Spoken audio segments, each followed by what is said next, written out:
Bismillahirrahmanirrahim. Bismillah, Assalamualaikum warahmatullahi wabarakatuh. Alhamdulillah, alhamdulillahilladzi khassana bi ta'limil Qur'anil 'azim wa nusalli wa nusallimu ala man talaqal Qur'an min ladun hakimin 'alim wa ala alihi wa sahbihi al-mujawwidin lil kitabil mubin wat tabi'in lahum bi ihsan ila yaumiddin amma ba'd. Alhamdulillah, insyaallah kita lanjutkan pembahasan kita ya seputar ringkasan makhraj ringkasan makhraj dan sifatul huruf. Dan alhamdulillah kita telah sampai kepada huruf dhad.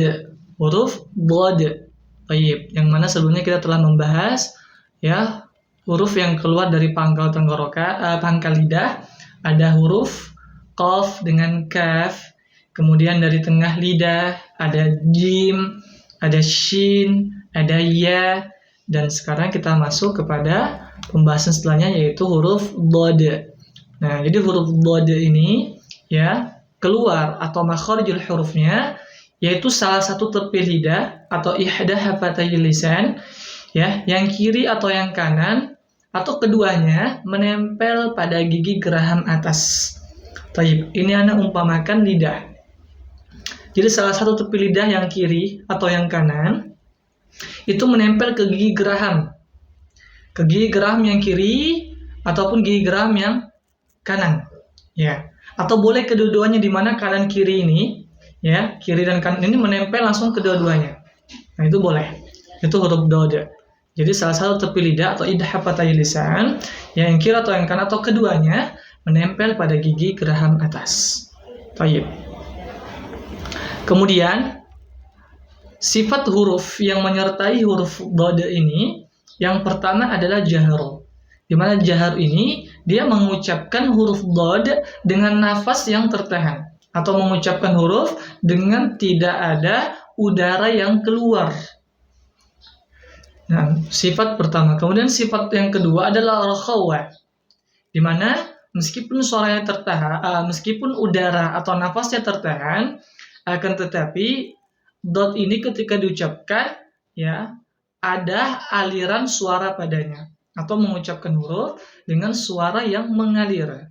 Itu huruf dhad. Kemudian sifatnya isti'la, mengucapkan huruf dengan menaikkan pangkal lidah. Atau ada juga yang berpendapat bahwasanya isti'la ini adalah mengucapkan huruf dengan suara yang naik. Suara naik ke atas. Suara naik ke atas. Suaranya naik ke atas sebelum dia keluar. Baik. Kemudian sifatnya itbaq, nanti akan ada perincian di kitab Jazariyah karena waktu juga. Jadi kita akan rinci semua sifat maupun makhraj ini di matan Jazariyah insyaallah. Kemudian sifatnya itbaq.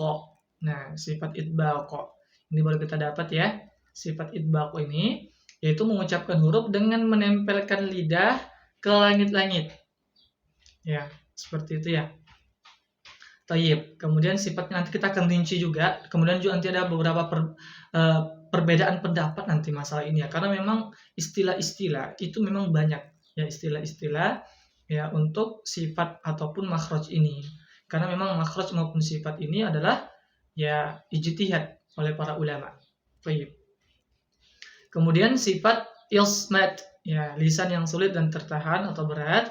Kemudian sifat terakhir adalah istitalah, di mana sifat istitalah ini adalah terdorongnya lidah sedikit ke depan setelah tepi lidah ini menempel atau bertabrakan dengan gigi geraham. Jadi ketika lidah sudah bertabrakan dengan gigi geraham, maka lidahnya akan terdorong ke depan. Dan ini akan lebih jelas ketika kita masuk kepada contoh. Dan ingat, nanti kita akan lebih memperjelas atau merinci pembahasan ini di pembahasan kitab Matan Jazariyah. Karena di sini kita memang hanya ringkasan dan kita menyingkat waktu di sini. Tayyib. Yang penting adalah prakteknya dulu insyaallah. Tayyib. Kita masuk kepada contoh. Ingat makhrajnya tepi lidah, salah satu tepi lidah atau kedua-duanya menempel ke gigi geraham yang atas. Tayyib. Do, ingat ketika harokat fathah dibuka, ketika kasrah menurunkan rahang, ketika dhamma dimurunkan.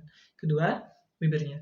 Bo, bi, bu, ya dipanjangkan. Bo, bi, bu. Ketika sukun al, ya disinilah sifat istitolah terlihat. Ketika lisan sudah membentur lidahnya, ya tapi lidahnya sudah membentur, makhrajnya sudah membentur kepada gigi geraham, maka terdorong lidahnya ke depan. Baik. Al, il,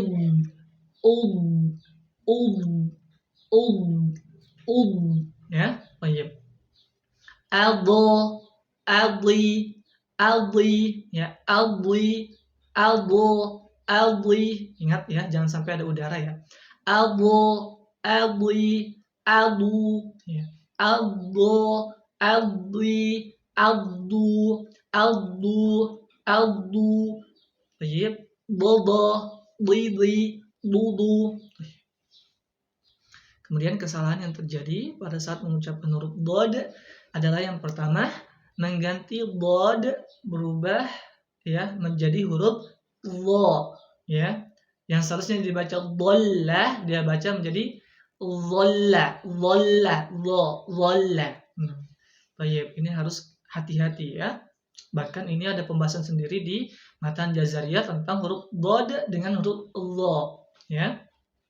Kemudian yang kedua, mengganti dod menjadi huruf dal. Seharusnya dibaca dengan yufidun, huruf dod dia rubah menjadi huruf dal. Yufidun. Baik. Kemudian membaca dod dengan qalqalah. Seharusnya waqabbah, rokhawah mengalir suaranya. Istitolah juga sifatnya. Waqabbah. Dia baca dengan waqadbah. Nah, ini hati-hati. Kemudian membaca dod dengan gunnah. Ya, falla, dicampur dengan suara hidung atau gunnah. Ya, atau mengidghamkan, kesalahan yang kelima, mengidghamkan atau memasukkan huruf dod dengan huruf setelahnya. Contohnya arradtum. Ya, dodnya tidak terbaca, dia langsung memasukkan dari huruf ro ke huruf ta. Nah, ini kekeliruan. Ya, jadi harus dijelaskan huruf dodnya. Arradtum, membentur arradtum. Ya, atau ilturwa. Nah, tayyib.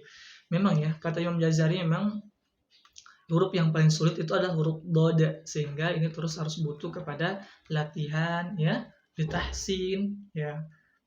Nah, bertalaki langsung kepada guru, jadi langsung dibenarkan oleh guru. Thayyib, barakallahu fikum, harus banyak-banyak latihan terus ya.